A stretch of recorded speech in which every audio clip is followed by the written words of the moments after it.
In 2015, Arizona's child welfare system was growing at the fastest rate in the nation. State officials say they've since wrestled it under control, cutting backlogs, reducing wait times, and boosting worker morale. The state was recently honored for those gains, and advocates welcome the changes, but warn that the job is not over, as Micah Bledsoe reports from our Washington bureau.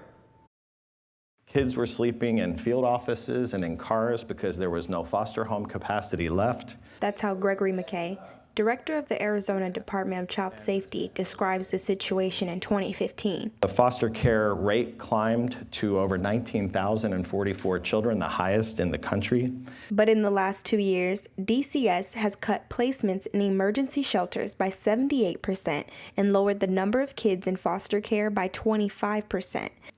There was a backlog of over 16,000 investigations that were stale, inactive, or not even started yet. McKay says that since his appointment, that backlog has been cleared, all of which is good, according to advocates. But Ruffner, like Jacober, says she still worries about the kids behind the state's improving numbers. How do you know? What did you do to close those cases? Were those children seen?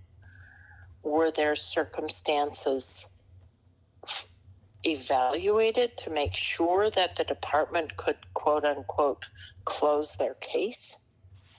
Those are questions that I've always wondered the answers to. In Washington, Micah Bledsoe, Cronkite News.